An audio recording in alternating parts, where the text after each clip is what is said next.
house is just thinking.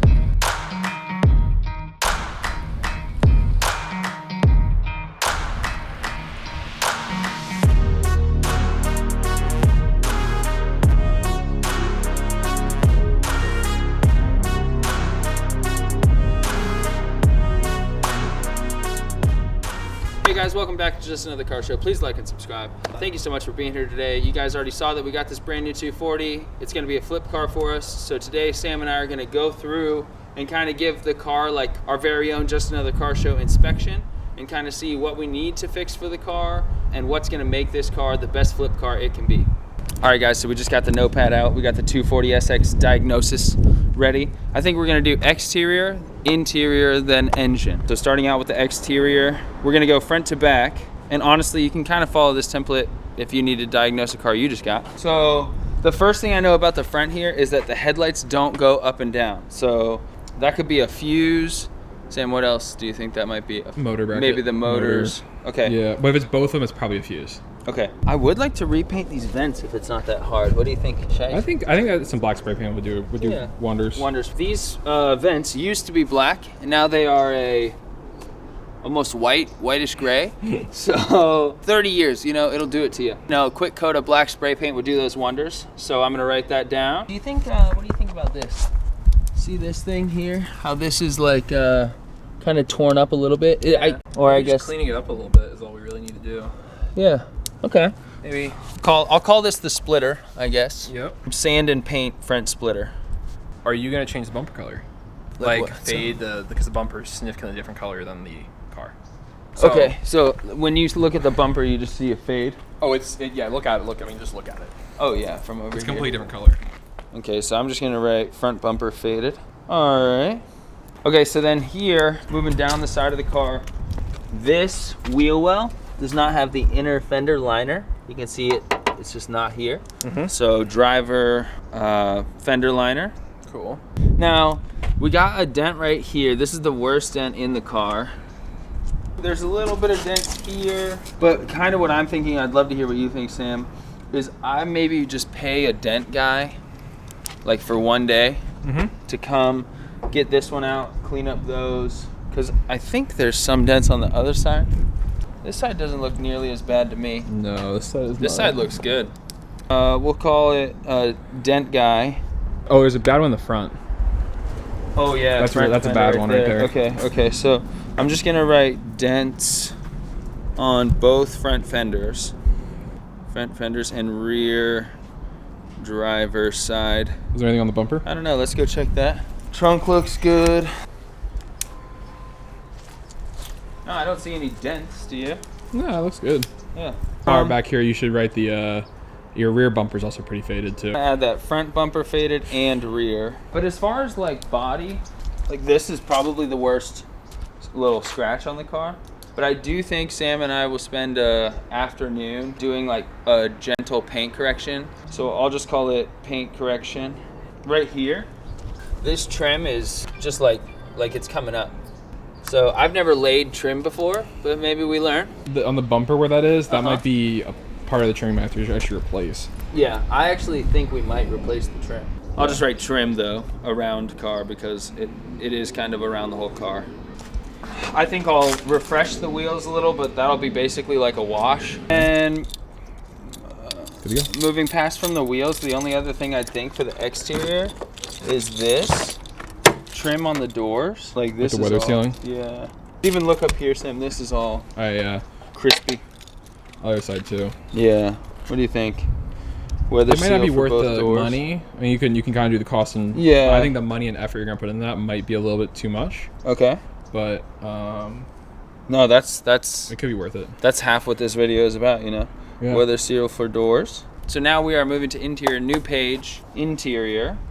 The passenger side is actually fantastic. If you look at the seat looks pretty good.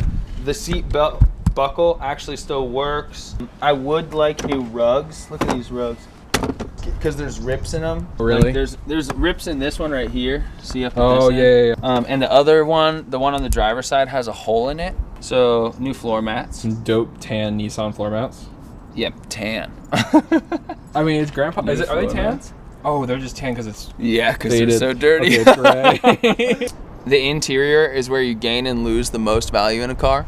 And so if you can see, I don't know if the camera can see this, but like the back corner is a different color than this front edge. Like this is grayed down, you know what I mean? Sun faded. It's like the carpet shampooers. You can either buy one on Amazon for $100 or rent one from Home Depot for $25 for a day, and you just go through the whole interior of the car, and it literally does wonders. Carpet shampooing. So this is the only really nasty part of the interior, is this rip right here. So you can see there's the frame of the seat, and then the foam, and then the rip. It looks like a dog bit it or something.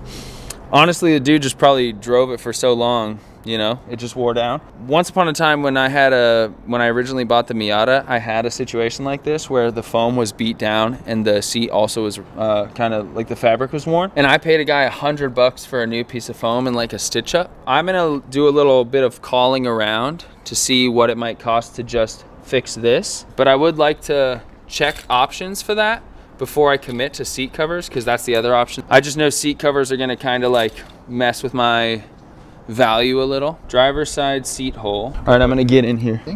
Oh, the original cigarette lighter. There's like a small crack in this vent. One of these bulbs doesn't work. Was it overhead bulb or one of the ones for the visors? Just this overhead bulb. Overhead bulb.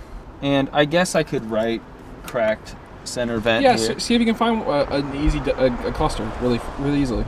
Everything else on the interior works fine, except for our heads-up display. It's kind of a weird situation because car's mileage is accurate. We have all the Carfax, we have all the documentation for all the service records, and he sent me a video of this. There's times where he said if the car's cold, the odometer doesn't roll over that much, and so he's even like backdated it. He thinks it's maybe like 2,000 miles off right now. Sam has a few ideas. What were your thoughts? The ideas are, I think, doing. You want me to hold it to you? Yeah. Okay.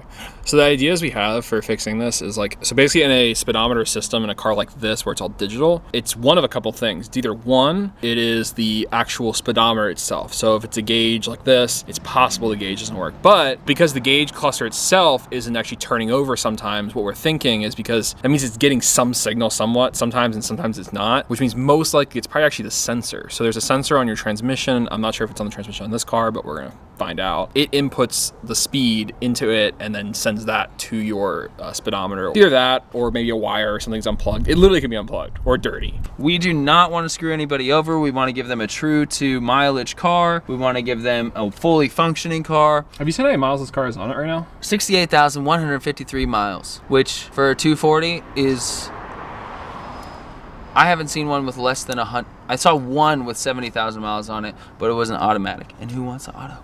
So we'll get that fixed. And then the very last thing for the interior, you're almost looking at it right now, is this seal here on top of the door and this seal here at the top of the fabric. They just need a little adhesive to come back in. I have a feeling somebody maybe left the window down one time and a little rain got in here or something. I think that's the whole interior. So cracked center cluster, I'm gonna do speedo, and then I'm gonna do driver's side door panel. Oh yeah, so maybe maybe this was not the last thing in the interior. The steering wheel is a little worn. It's starting to break up a bit, but we do want to keep it original. And there are a lot of like leather repair kits. So I might just buy one of those. And Sam asked about the back seats. I think the back seats have been sat in maybe 4 times. They just need a good cleaning and they'll be good. And that's it.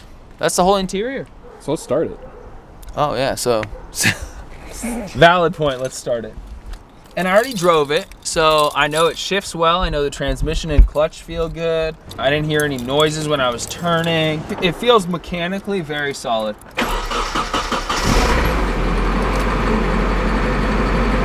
All right, let's pop the hood. Get under there. Going on in the living room right now. Woo! Bro, that hood is so heavy for such a small car.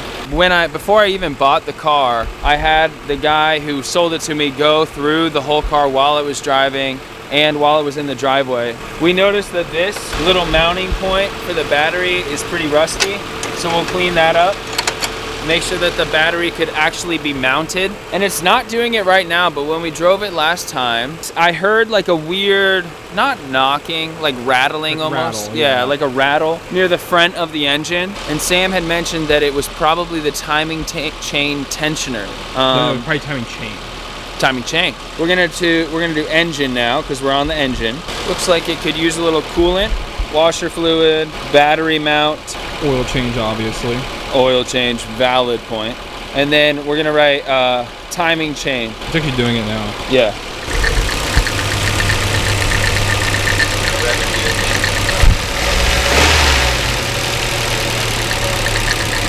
When we give it a little gas, everything speeds up, so the chain isn't as like, it's moving faster, so it's not gonna make as much noise. Yeah. And then once it slows down, and it all kind of starts to rattle again. So, you know, it might be tensioners, it might be chain. The guides. Could be guides. That'll probably be the most intensive thing we do on the car. So actually, Sam and I have decided not to drive the car until we do that. We should actually turn it off. I'm gonna turn it off right now.